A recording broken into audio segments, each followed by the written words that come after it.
I wouldn't have said they're that typical, but they certainly are a family, and they have the problems of a family, because although they have the privileges, they also have the responsibilities. The lower down the pecking order you go, is the more reluctant the members of the family are to live up to their responsibilities. Some do it, some don't. We don't know very much at all about misbehavior in the royal family. We only know what gets leaked. And just like in any other family, that's only a percentage of what happens.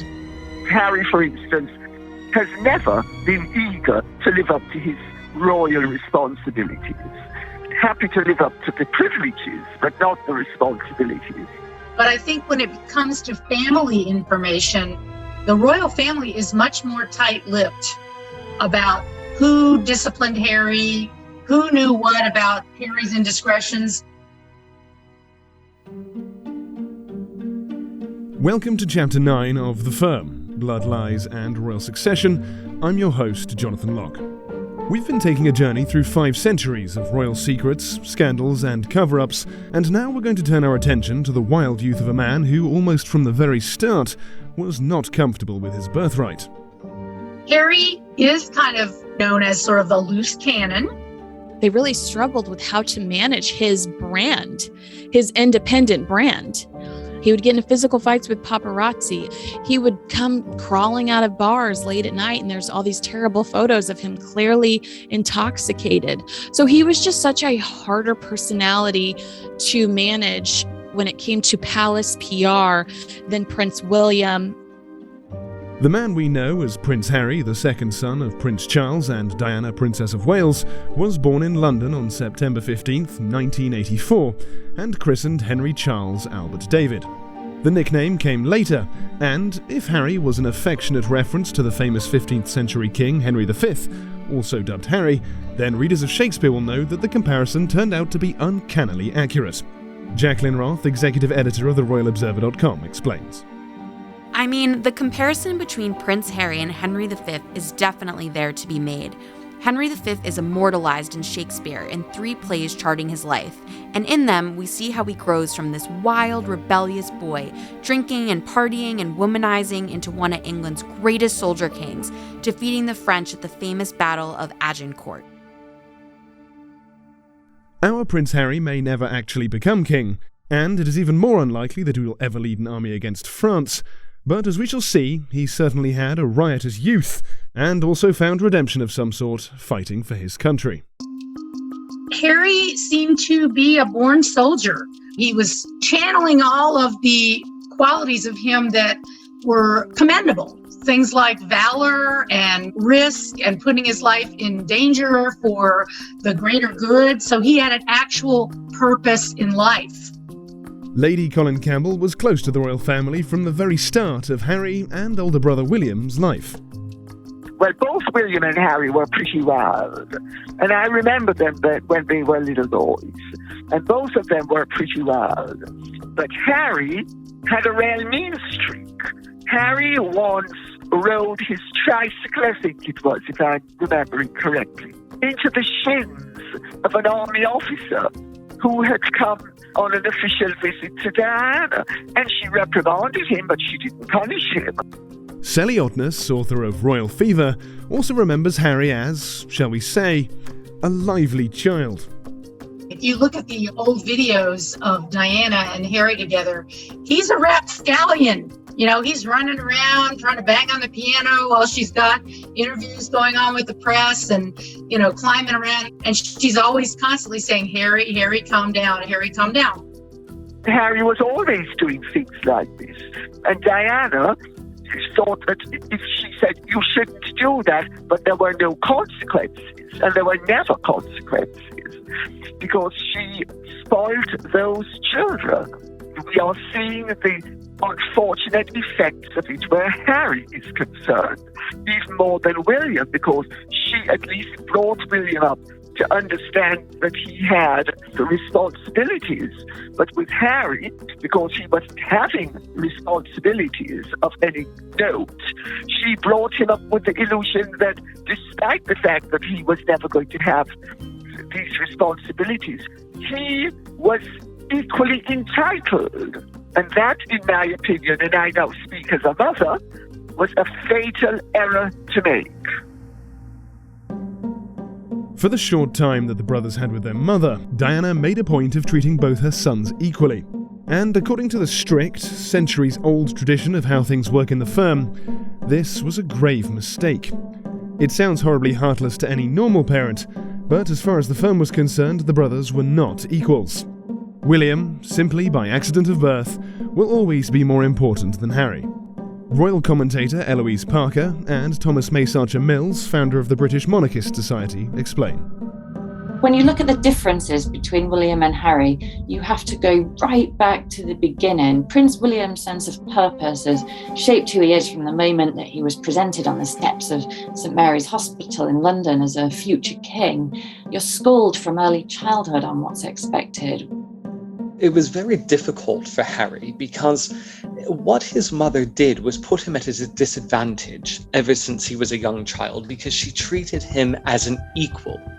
So, and when I say an equal not just to his brother in the terms of the number one and number two son, but in terms of the crown. William was a naturally boisterous toddler who was quickly shaped by the weight of expectation into an adult with an almost uncanny level of self-control. He's incredibly measured in everything he does. Harry, by comparison, has had a little more freedom from the beginning. As the youngest child, he was more indulged. The problem that we are seeing now with Harry stems from that sort of parenting that Diana had done. It was always wanting to make Harry feel that he was no less than his brother. But in the terms of the British crown, it is his brother William who is the crown, who is more important, who will be king, and Harry will never be king unless something catastrophic happens. And then, on August 31st, 1997, tragedy. This is BBC Television from London. Diana, Princess of Wales, has died after a car crash in Paris. The French government announced her death just before 5 o'clock this morning. Buckingham Palace confirmed the news shortly afterwards. Normal programmes have been suspended while we bring you the latest developments throughout the morning. Harry was just 12 when his mother died. It remains one of the defining moments of his life. Here's royal commentator Richard Fitzwilliams. We know how much it affected him. That's all I can say to that question. And indeed, he's gone into great detail about that, the way it's affected his mental health. But that wasn't a suspicion. Which is never mentioned of how the way she died. It was the effect that her death had on him at that age, which you can, of course, understand. And indeed, whenever he sees the click or hears the click of a camera, it still haunts him. So, of course, that was a very terrible time. There's never a good time to lose your mother, but here he is on the cusp of adolescence.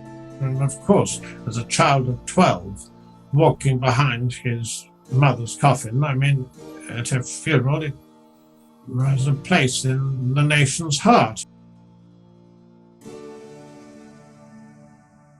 Naturally, the death of Diana made an enormous impact on both of her sons.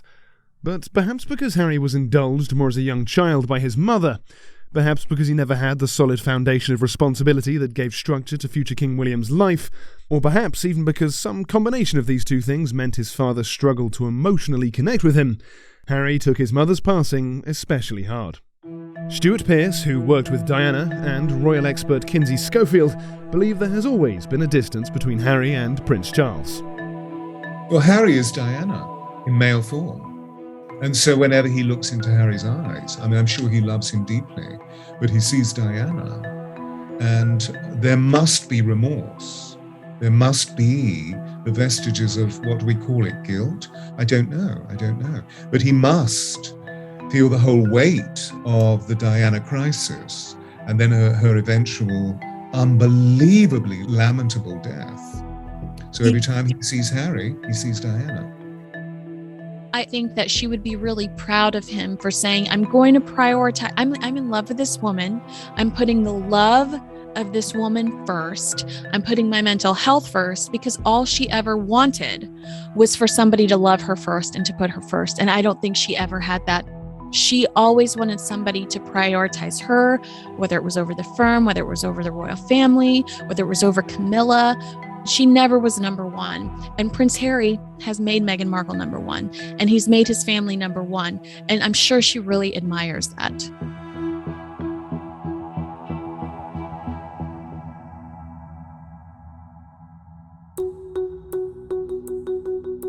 The following year, Harry left for Eton College, the boarding school where his brother was already a student. While the princes were at school, the palace and the British press cut a deal where the media agreed not to report on their lives there, apart from the occasional stage photo opportunity.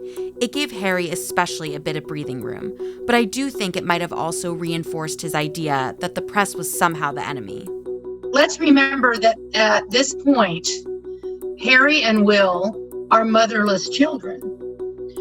And they have a father who is described by many as loving and devoted, but he's also a father who was born in 1948. So they were being looked after by a variety of different people at different stages of their lives. But they didn't have a mother to sort of fret over them and keep them in line. So to an extent, Harry was trapped by circumstance and by the fact that he was too young, and we need to cut him slack for that. But it doesn't alter the fact that he was always going to be a problem because the grounding was not sound. It wasn't long before that problem began to manifest itself in a string of scandals that left the palace at best embarrassed and, behind closed doors, furious. The first of these came in 2002, when Harry was just 17. So we learned in 2002 that Prince Harry had been caught by officials inside the palace smoking cannabis, and not just once, but regularly. It also emerged that, despite being underage, he was also drinking pretty heavily. Charles, his father, the Prince of Wales, got involved directly and said, "I've been told, my aides have found out, I know that you've been dabbling in drugs and you've been smoking cannabis, and this is going to be a problem. It's not just the drink, it's the substance as well." After the press seized on the story, St. James's Palace was forced to issue a statement confirming that Harry had, quote, experimented with the drug on several occasions, but said that he was not a regular user. This story was leaked to the tabloids to the point where it was the news of the world reported that Charles himself organized a visit for Harry to a drug rehab, in hoping that this would open his eyes, that it would be a short, sharp shock. Prince Charles said, "Look, my son needs help. And yes, I am heir presumptive, I'm heir to the throne, I'm the Prince of Wales. I have a family to look after. I have 2 boys to look after. How do I hit it home to my youngest that we don't turn to drugs, that we actually have charities to get people off of drugs?" Harry was sent to visit Featherstone Lodge, a detox centre for heroin addicts in South London. And this is where Charles sent him, to a halfway house, to see the effects of drugs, to learn about this. "Harry, if you continue down this path, you're going to be one of these people in my charities that are seeking my help to get onto a program, to fix yourself. Now, either you can do it now with the help we're offering, or you can continue to go down this road and end up in this room with these people. And then what are you going to think of yourself? Forget what other people are going to think. What are you going to think about yourself?" If sending his son to witness firsthand the devastation that drug addiction can cause seems an example of progressive parenting from Charles, for Thomas Mace Archer Mills at least, the fact that Harry was sliding off the rails at all was indicative of a greater problem in the royal family. When you look at what a member of the royal family, especially the British royal family, is going through as a young, impressionable adult, if you're quote-unquote self-medicating using drugs and drink to sort an issue that should have been sorted from the beginning, such as the death of a parent, we have to look and say, oh, wait a minute here. Either the palace isn't doing what it should, the father, the remaining parent, isn't doing what he should, or Prince Harry is in fact not taking accountability and using the tools that are given to him and provided for him to better himself. 3 years later, an even bigger scandal broke. In 2005, British tabloid newspaper The Sun splashed with a photograph of the prince at a fancy dress party, wearing what was unmistakably a swastika armband. The headline: Harry the Nazi. There was a Halloween party where people dressed up, and he chose to dress up as a Nazi in a Nazi uniform. Then there were pictures, of course, that got released. And so the famous tabloid headline is Harry the Nazi, and he's in his uniform. And this was never a party that was supposed to have any photographers in attendance. But of course, when you're a member of the royal family, what you dress up as, even in private, even for fun, is probably going to end up in the headlines. Of course, this was just really stupid because of the fact that London and Britain was bombed to smithereens during World War II by Hitler and the Nazi Party. It's yet another case of William having fun and Harry taking it slightly too far. I mean, dressing up as in a Nazi uniform is never, ever going to be excusable in the press. And of course, it was an intensely embarrassing moment for everybody. In response, the palace issued another statement, read here in full by an actor. I am very sorry if I caused any offence or embarrassment to anyone. It was a poor choice of costume, and I apologise. A poor choice of costume is certainly one way of putting it, especially as it happened just 2 weeks before the 60th anniversary of the liberation of Auschwitz, the concentration camp where more than 1 million Jews were murdered by the Nazis. At the Weissenthal Center, which is dedicated to Holocaust remembrance and combating anti-Semitism, they saw things a little differently. If he wants to disgrace the royal family by behaving in an abysmal manner, that's his business. But when he disgraces the memory of the Holocaust and disgraces the memory of those who gave up their lives to defeat Nazism, that becomes the business of the world to tell him that he has crossed a line, that it is unacceptable, and writing a prepared statement handed out by Buckingham Palace is an insufficient manner of dealing with this. So when you're wearing a Nazi uniform and, you just happen to be snapped and you're all over the media for days and days, and then you come out with, quote unquote, I'm sorry if I've caused offense or embarrassed anyone.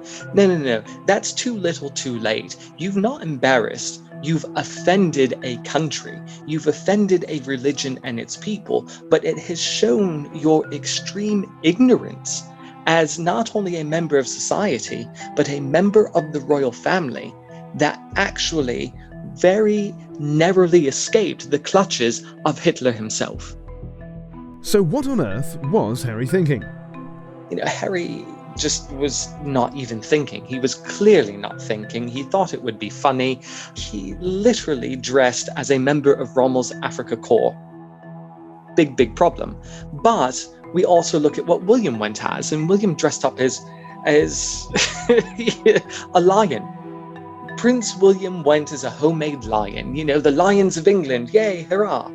Nowhere near anything as serious as a Nazi. For former Royal Protection Officer Ken Worf, Harry was not the only person at that party with questions to answer. He finds it astonishing that nobody thought, nor perhaps dared, to tell the young prince that he should in fact not dress as a Nazi. This was very bad timing. This was the 60th anniversary of the Holocaust. And it was bad timing. There's no way that Harry did that to offend the Jewish people of the world. He did it because he thought it'd be a fun idea. What I find very bad here is, why didn't his detective say to him, hey, Harry, this is not a good idea. You can't wear that. But they didn't, which is a shame to me, because here, it's easy to say this. If you as an individual working closely with somebody, but you see something that is intrinsically wrong and bad and likely to backfire, you have a duty to say, listen, I don't think this is a good idea based on this reason. He should have been told to take it off. Harry was barely 20 years old, but he had already become notorious not only as a hard-partying prince, but also as a rather loutish, insensitive man. It was a reputation his behaviour would only reinforce over the next few years. Jacqueline Roth explains. Between 2004 or 5 and 2007, Prince Harry seemed to be photographed stumbling out of nightclubs an awful lot, with the emphasis on stumbling.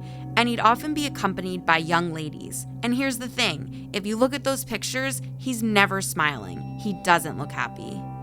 Harry was not only not smiling in the late-night paparazzi pics, he was frequently very angry. And on more than one occasion, what the papers euphemistically described as a scuffle broke out between the prince and the waiting pack. So when he's leaving a nightclub, it was Pangea nightclub, in the throes of, I think, 2 or 3 in the morning, all of a sudden, you've got a drunken Prince Harry coming out, you've got the photographers that have not overtaken his pictures.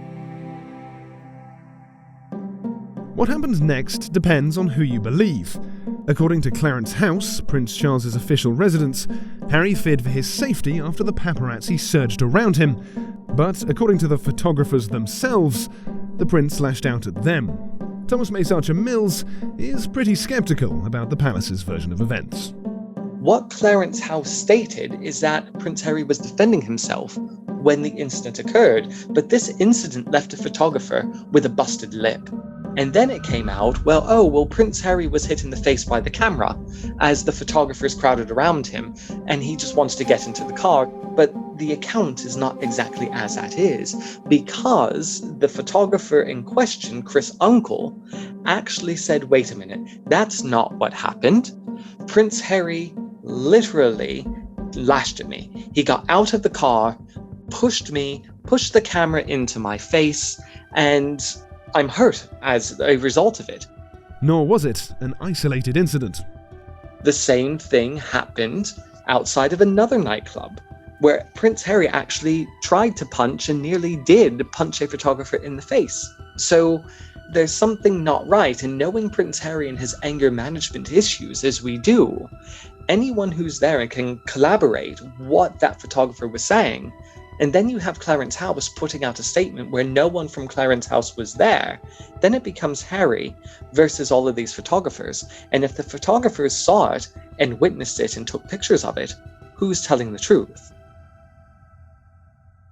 Harry was still getting into trouble, and the palace was still having to put out statements excusing or explaining away his behaviour. For the firm, this was unacceptable. Here's Kenzie Schofield. Harry didn't have the same guidance or mentorship that Prince William did, but at the time they were doing everything in their power to try to squash those stories. In fact, they would all of a sudden send him on some campaign where he's taking pictures with children. After he gets in trouble for something, you'd see the palace flip and try to send him on some PR campaign to get those great images that would remind people that Princess Diana was his mother and to forgive him for his behavior because they couldn't control him. Harry's hard partying lifestyle was one thing, but for Thomas Mace Mills and Sally Otness, the roots of his anger with the press are not exactly hard to figure out. The battle with the media for the royal family, but in particular Prince Harry, is he's never ever made any sort of excuse for his absolute hatred of the media. He's blamed the media for the murder of his mother, and we've seen him say, the same is happening with my wife, I'm not going to have it. To me, this just smacks of trigger. It's a trigger for that trauma. The British tabloids especially have a very established reputation for being ruthless and relentless, I think, in their pursuit of pictures. And I think if you look at the early pictures of Princess Diana, she was a teenager when they were chasing her down the street, and it was extremely overwhelming to her. And I'm sure that Harry grew up hearing his mother talk about the paparazzi and how annoying they were, and at times how resentful she was of their, constant presence. So I absolutely think that, and I think a lot of those occasions happened also when he had a few drinks, coming out of bars, etc. So I think when his defenses were down and he felt like he was being pushed around, that was just not going to fly with him. He's known to absolutely despise the media. He doesn't care what happens when he gets into that mindset, especially when he's under the influence of spirits. But what it comes down to is Prince Harry and his anger management issues, and also his hatred of the media, which when added to fuel the fire with all sorts of drink and spirits and out and partying and then not wanting to be shown in that condition, that's a recipe for disaster.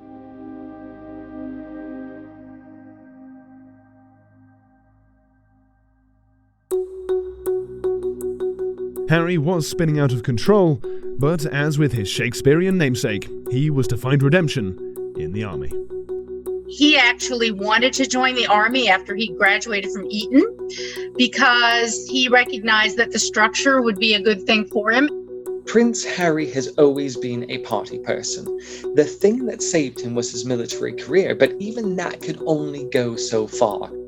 He liked the structure. He liked the fact that he could hang out and eat in what we would call here the mess hall with the regular, with the regular unit and be a regular person. Harry had entered the Royal Military Academy of Sandhurst in 2005, shortly after the Nazi costume incident, and the following year completed his officer training and was commissioned as a second lieutenant. In 2007, his regiment was deployed to Iraq. When Harry's unit was sent to Iraq, there was some debate about whether he should be allowed to go with them or stay in safety, and he actually threatened to leave the army if he couldn't join his men on the front line. As it turned out, the head of the British Army, General Donat, disagreed, arguing that Harry's presence in a combat zone would actually put his men in greater danger. Or at least, that was the official line. In 2008, it emerged that Harry had been secretly deployed to Helmand Province in Afghanistan, seeing active service on the front line. So, when Harry entered the military in active duty, and when he was stationed in Afghanistan, the palace had a big meeting with all of the press corps in Britain, or the powers that be that governed the press corps in Britain. And all parties agreed that the press corps would not try to find where Harry was stationed so that he could continue to serve. And that was great, and it worked for a long time. But then an American journalist who was not under that agreement actually was the one who blew his cover. And therefore, he had to be airlifted immediately out for the safety of the unit. And that, as I said, devastated him. This is where people don't stop to think as to how life as a royal actually affects you as a person. And you see the glamour, you see the Hollywood aspect, you see the celebrity, but there's a fine line between being celebrity and being royal. And this is where Prince Harry struggled, and I think still struggles in his life. And when we saw that he wasn't able to go back to Afghanistan, and he wasn't able to do what he wanted to do in Her Majesty's forces, and be one of the lads and go and do what he was doing in the military, that's where he was himself, doing his purpose, his calling. That's what he enjoyed. But because the media leaked that he was there, it was no longer viable for him to be there. He could only be there if he was not known to be Prince Harry fighting on the front. And they ruined that for him. And that was hard for him because what's his purpose? What is Harry's purpose? And not only has the world asked themselves that, he has asked himself that. Despite the setback, Harry would return to Afghanistan for a second tour in 2012, flying Apache helicopters from the British Army base Camp Bastion. And finally, it seemed the wild youth had matured into a responsible young man. First of all, he just grew up because many adolescent males and females go through the drinking and, smoking pot and running around stage. But the real growing up, I think, happened during his military service. Prince Harry at this time was seen as a bit of a hero. He was out there in Afghanistan fighting the Taliban, saving lives, risking his own life. It's an incredible turnaround from the partying and drunken fighting from just a few years before. The partying wasn't over quite yet, however. There was still one more excruciating embarrassment for the firm to deal with, and what happened in Vegas did not stay in Vegas. Now, pictures of a familiar-looking man caught naked in his Las Vegas hotel room with a woman in a similar state of undress are of Prince Harry, St James's Palace has confirmed. The pictures, believed to have been taken last Friday, were published on an American website. In August 2012, photographs were leaked of Prince Harry partying in Las Vegas while on leave from the army. And while that in itself may not seem so remarkable, the fact that the second son of the heir to the throne was naked and accompanied by several similarly adorned women very much was. We're looking 7-8 years down the road from his drug indulgence, from his Nazi party. Prince Harry has always had an attitude where I'm going to live my life, I'm going to enjoy the hand I was dealt, I'm not happy in the royal family. He's made no qualms about that, and he uses escapism. He likes to party, he likes to be in an altered state to where he doesn't have to deal with the reality of his life. What you need to understand here, it's not just naked in Vegas. I mean, this is someone who is the world's greatest bachelor. He is the biggest catch, a gay icon. Everyone was literally plastered to their newspapers that day because they saw Prince Harry's bum. Everyone was commenting on it. Just as had happened with the swastika armband 7 years before, Prince Harry had fallen victim to an unguarded photograph. Given his mother's relationship with the paparazzi and his own fights with photographers, it was certainly ironic, to say the least. So, when you're a member of the royal family, especially Prince Harry, when you've already made a name for yourself in the papers, those papers are going to pay a lot of money for any sort of picture showing you in a possible indiscretion. And that is what happened. So, they say keep your friends close and your enemies closer, but in royal circles, it's very hard to distinguish between who's a true friend and who's a frenemy. That's the difficult part of being royal, and especially somebody in Prince Harry's circle. That's the downfall of his life. And, just as with the infamous 2005 fancy dress photograph, former Royal Protection Officer Ken Worf is astonished the picture was allowed to be taken at all. When you're a prince, the world is looking at you. And I've worked with American colleagues in this industry. What should have happened in Las Vegas? Yeah, invite the ladies to the room, not a problem. But before you come in, let's have all your mobile phones. Let's have everything here, which we would do. You put them in the back. If you've got a problem at home, come and see me. You can use my phone, go outside and phone it. But there are no cameras in here.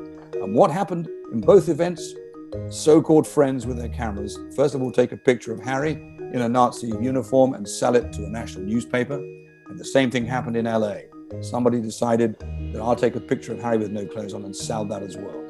Okay, it was wrong. Of course it was. But I do think, again, it's up to the people that are looking after these people to see the frailties and say, you're not doing this, or if you're doing it, everybody that comes in gives me their mobile phone.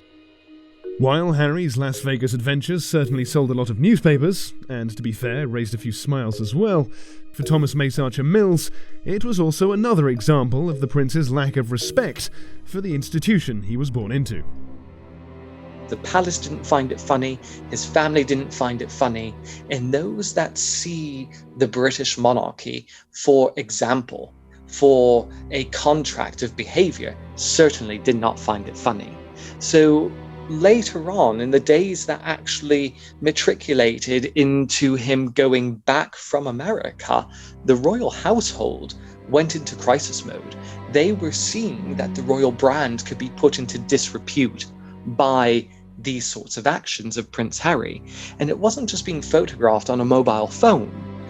He had a necklace of ill-proportioned, of naked women, and literally hiding behind him in these videos and playing a game of strip pool. Just to have all these topless women around him showing a playboy sort of eccentricity and not having a care in the world really started to make people see something other than what they had always wanted to see. The firm once again went into crisis recovery mode, and Harry was forced to apologise. Probably let myself down, let my family down, let other people down, but at the end of the day, I was in a private area, and there should be a certain amount of privacy that one should expect. back home, everyone, all my close friends, rallied around me and were great. It was probably a classic example of me probably being too much army and not enough Prince. Except, being Prince Harry, even as he apologised, he couldn't help but have a swipe at his old enemy, the press. Yes, people might look at it going, you've got, it was letting off steam. It's all understandable now. You're going out to Afghanistan. Well, the papers knew that I was going out to Afghan anyway. So the way that I was treated from them, I don't think is acceptable. But hey. This is the £1 million question, if you will. What's happened is that you can only have so many spin doctors. You can only have so many PR people working on something before they say, wait a minute, we don't know exactly what to do. We don't know how to handle this situation. We need to actually bring in other people. We need to get this boy some help. We need to get him a purpose in his life. After leaving the frontline service in 2014, Harry needed that new purpose, and he found it in the Invictus Games, a multinational Paralympic-style sporting event for injured servicemen and women. With the full backing of Buckingham Palace and support from President Obama, the inaugural Games were a huge success, and once again restored Harry's standing with the British public and with the firm. The nation was very protective toward Harry because of losing his mother at such a young age, and because he sort of seemed to have this streak that was resembled Diana, compassion, but also a little bit of unpredictability. And he was always one of the members of the royal family who contributed to the charisma factor. But he is a good human deep down. He's trying his best. And like I said, I think he wants to make the world a better place. He's a lot like his mother. The defiance in him, the rebellion in him, these are all Spencer traits. Harry was also reportedly a favourite of the Queen herself. Here's former friend of Princess Diana, Stuart Pearce. It's really simple, because he's adorable. And secondly, because he's naughty. Well, Harry's a wild card. And he's everything that she would want to have been as a young woman. She couldn't. In July 2016, the rehabilitation of Prince Harry seemed complete. It was announced he had settled down into a serious relationship with an American actress named Meghan Markle. They were to announce their engagement in November of the following year, and on May 19, 2018, they married at St. George's Chapel, Windsor. Harry, the wild, riotous son of Princess Diana, who had for so long been a thorn in the side of the firm, had finally matured into a happy, responsible role model. Or had he? No, Harry is suffering from spoilt bratism and having been spoiled rotten by his mother and then indulged by everybody because his mother died young, and the royal system has covered up for Harry's insufficiencies the way they cover up for anybody else's insufficiencies, and the way the president of Coca-Cola's board would cover up for his insufficiencies until they were ready to get rid of him. It's called protecting the brand. We will take a closer look at just what Harry and Meghan did in a future episode. For now, let's just say that perhaps Harry never really stopped being his mother's son. Kinsey Schofield, for one, thinks Diana would be proud of Harry's current stance. I think that she would be really proud of him for saying, I'm in love with this woman. I'm putting the love of this woman first. I'm putting my mental health first, because all she ever wanted was for somebody to love her first and to put her first. And I don't think she ever had that. She always wanted somebody to prioritize her, whether it was over the firm, whether it was over the royal family, whether it was over Camilla. She never was number one. And Prince Harry has made Meghan Markle number one, and he's made his family number one. And I'm sure she really admires that.